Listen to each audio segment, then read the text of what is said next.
All right, guys, how's everybody doing today? Welcome to the channel. So as you can see, we're in the backyard. This video is going to start off a little different.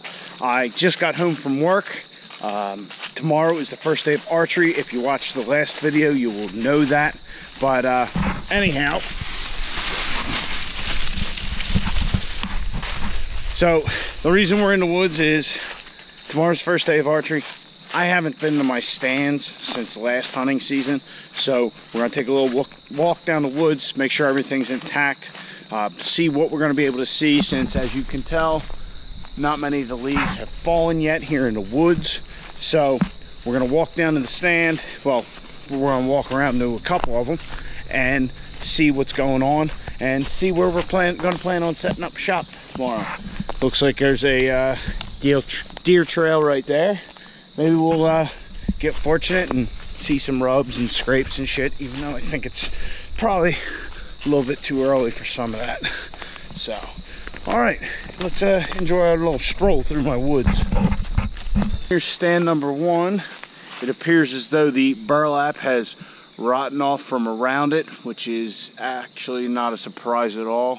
It lasted 2 seasons keeping it out here. So my umbrella is still good. I left it out here by accident the last 2 years and it's holding up really good. I think that was like $20 on the eBay. Just screws in there. Real nice. Makes it nice if it's wet out. So that stand looks like it's in good shape. We'll give it a little shake test. This one's only a couple years old, so I'm sure it's not rotten yet. Yeah, we're sturdy. We're good. All right, moving on. As you can see, there's my bathtub. I like to bathe outside here in the summer sometimes, you know, just in the woods, you know, by myself. Yeah, that's bullshit. That's been laying there since I got the place. Oh, what we have here looks like a nice little scrape. That's a good sign. I like that. That is pretty fucking awesome. Cool. This stand's looking like might be where we'll go. Typically this stand is more of a morning stand. It's a little bit better for the morning hours, but I like seeing that scrape right there. So, all right, let's keep going. Oop. A little more, some more footprints. All right, cool. Yeah, that one's looking good. Here's an old stone well that is on my property. Pretty neat. It's definitely very cool. Wish I knew a little bit more about the history on it. Something I always forget to ask my neighbor when I see him.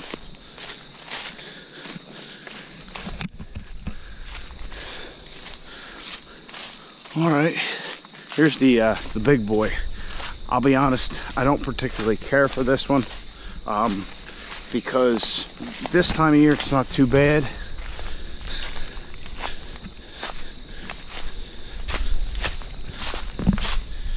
Some leaves need cleaned out, but other than that, exactly what I'd expect. So as you can see, when there aren't any leaves, you definitely have a lot to view here. But for me, this is not my favorite stand. If anything, I only sit in here on extremely bad weather days because you can't see it now, but right over there is just a squirrel. Anyway, there's a major road out here and I can see all the traffic. I can hear all the traffic planes today. So I don't like that one later in the seasons. But this time of year, it's not a bad spot. But like I said, I still prefer the other two stands. This one, the one you just saw, and the one we're gonna head to now. Little squirrel. There goes a whitetail. We kicked something up. Oh, you guys aren't gonna be able to see that. A couple of them. Probably a couple of doe. All right. This is my favorite stand usually when I get home from work. The house is right over there. I know you guys probably can't make it out. But when the leaves start to drop, this is good. What the deer will typically do is they'll come through the field. They'll either come up next to the woods. Sometimes they'll dive in the woods right behind me and come up and go over to the cornfield over there. Sometimes they'll just follow the wood line. A lot of times I'll get them coming from the cornfield over there. And we'll also get them this direction coming from the lower woods. I had one little guy last year, every night about the same time, even after time change, you know, you could tell it was, you know, roughly the same amount of sunlight left. this little guy, he'd roll up, and I mean, I could have jumped on him, stabbed him with my knife if I wanted to. But every night, like clockwork, he was here. So that was really cool last year. Definitely got some cool pictures of him. But yeah, this is not going to be an option. As you can see, it's really thick. It's, yeah, I'm not going to be able to see too much. They did just chop the fields, though the one up by my burn barrel is not currently chopped. I'm sure they'll be getting to it, but they will definitely be out in that cornfield. So when I get done work, typically throw my camo on, cock the bow, and I'll run up here. I'll hop in this stand, and we'll sit here all night. Sometimes I'll go to the lower stand, but it just doesn't seem like that's the hotter spot at night, even though that's where I shot my deer last year, my nice 8-point. I shot that down there last year during shotgun. So who knows? I think that's the one I'm going to go to tomorrow. I'm probably going to spend more time down there this year after seeing them scrapes. That definitely got me a little excited right there. I wasn't expecting to see that. I mean, it's, you know, they're not in a rut yet and all that shit. But anyhow, we'll go over. Nah, the corn's still up, so I can't show you. But I typically, when I get done and it's too dark to hunt in the woods here, I'll pop on over to where my burn barrel is, and I'll look out over the field. And typically, there are deer out there grazing, you know, picking up the loose corn that's left from when they chopped and all that. So if I don't see any deer in the stand, I'll go over there and I'll at least see deer from afar every night. And it's kind of hard to ask much more about where you live. So, all right, that's my little tour of the woods. You guys are going to be seeing some of that probably in the rest of the videos, you know, a little excerpt here and there. If we see, I'll bring the GoPro with me. I'll probably have my phone on me, whatever, and we'll get some footage of some wildlife.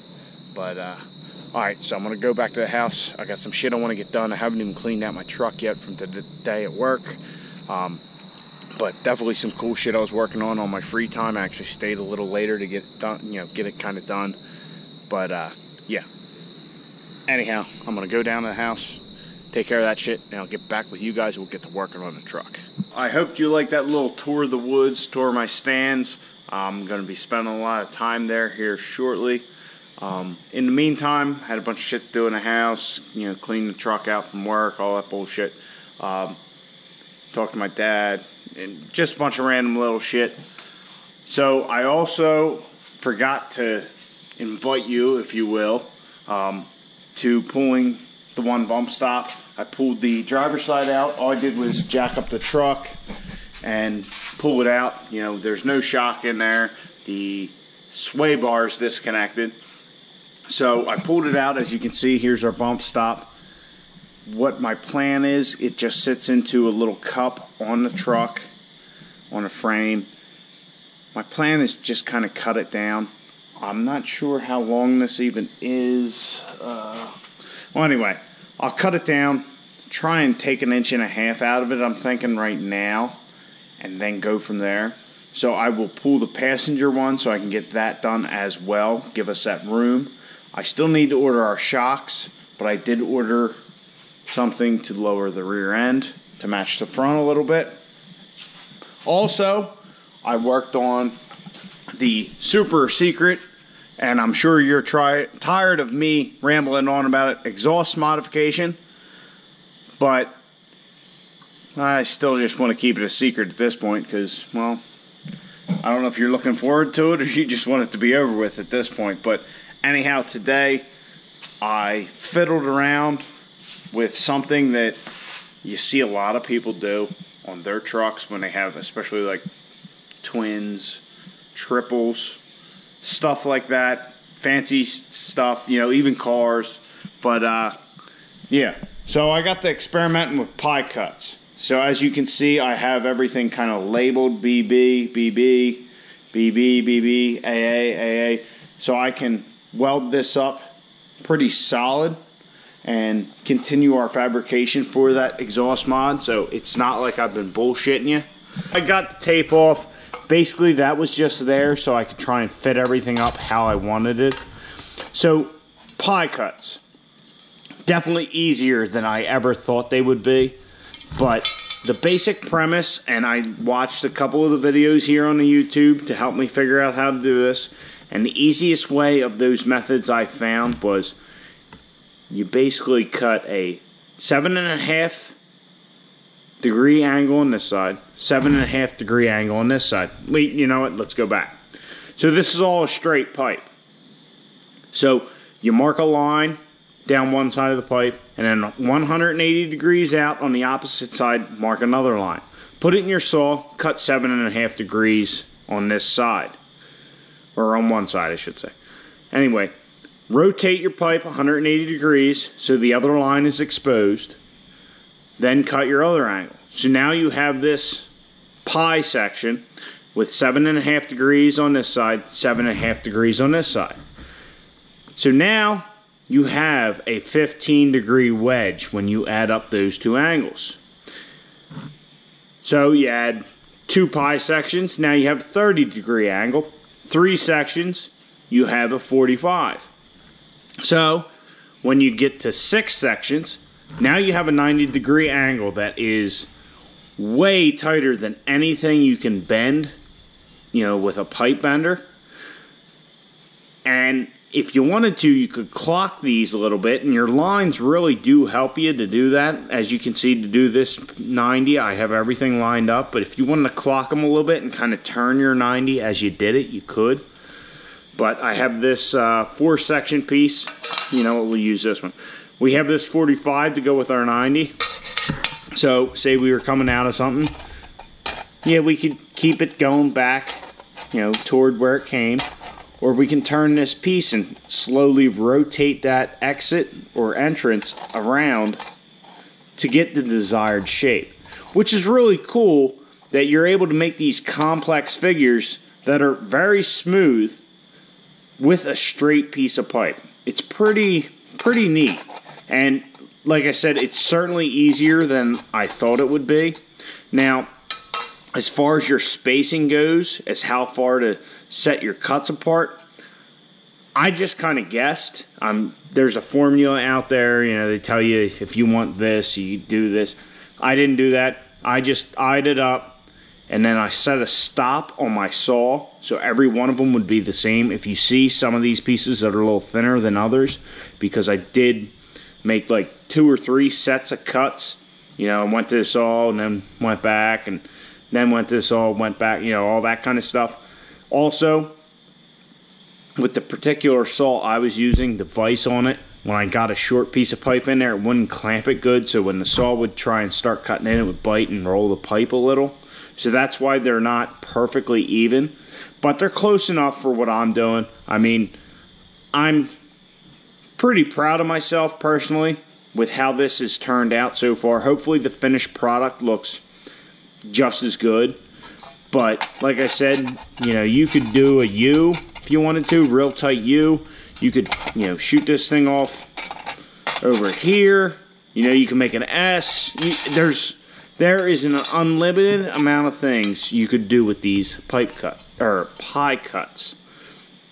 And if you want to do any fabrication yourself, you definitely need to check this out. Check some other videos out on the YouTube and just give it a shot. I mean, like I said, I was kind of worried about trying this, and the beginning of our downpipe, I actually cut a section out of another pipe on a corner, tried to line up the angles and do all that. Well, I think tomorrow I'm actually going to cut that out and redo it with pie sections, because it definitely did not turn out near as good. I'm not as happy with it at all. That piece is pretty intricate and pretty integral to what we're doing, so I can't show it to you because you will probably have a 90% clue of what's going on here. But like I said, these pie cuts are pretty damn cool, and if you can weld, I think you can do this. I mean, it's definitely a lot easier than expected. As long as you cut each section pretty damn close, you can line them up and tack weld them and you're good to go. I mean, I just can't stop talking about it, but I need to. You guys don't want to hear all about that. Alright, since I've rambled on about those pie cuts and how proud of myself I am about them, it's time to get on to something else we received today. We received a little package. It's actually from one of you guys, and I'm sorry I don't remember your name offhand. But anyhow, this is something I was saying in one of my videos I needed for the truck and I was going to order. Well, he had hit me up and said he had one for sale. So, I purchased it from him. And what could it be? Oop.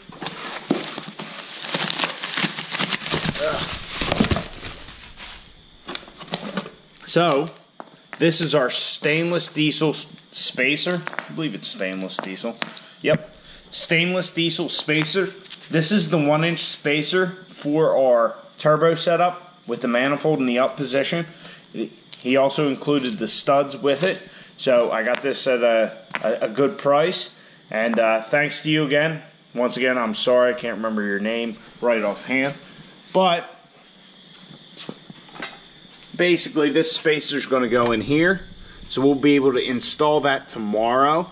And we will have our exhaust housing sitting exactly where it should be for this exhaust modification. So, yeah, good deal. I mean, I'll tell you what, this stainless diesel piece is pretty beefy. I believe this is the mild steel version. I think, yeah, just by the dark color, that's why I think. They also make this in a stainless steel one, but really, what's it matter? You got stainless over here, you got mild steel over here, or cast steel, whatever the fuck you want to call it. So, you got iron, you got stainless. Doesn't matter what you put in between. It's going to be similar to one of the sides. So, we got that. We're good to go on that. So, we'll be able to cinch all that up good and permanent-like. So, yeah.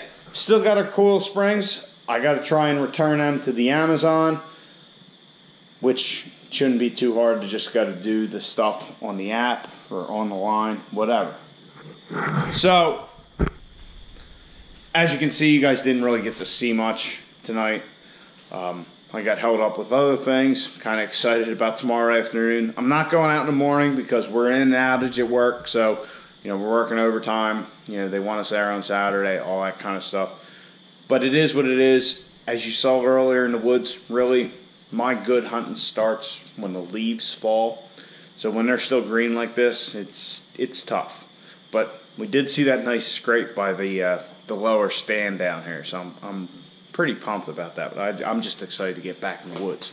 And then next Friday, muzzleloader starts in Delaware, so that should be good.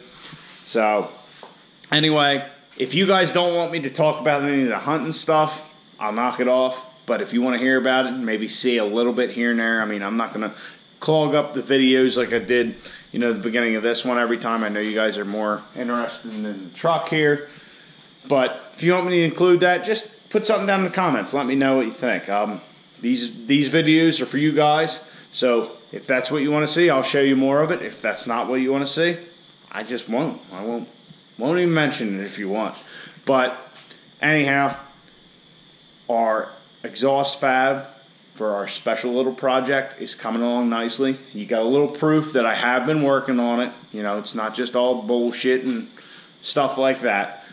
But yeah, I'm really excited about them pie cuts, if you couldn't tell, and about that scrape. Bambi, I'm coming for you, buddy. So anyway, guys, have a good night. Enjoy your weekend. Get out in your garage. Get to working on your truck.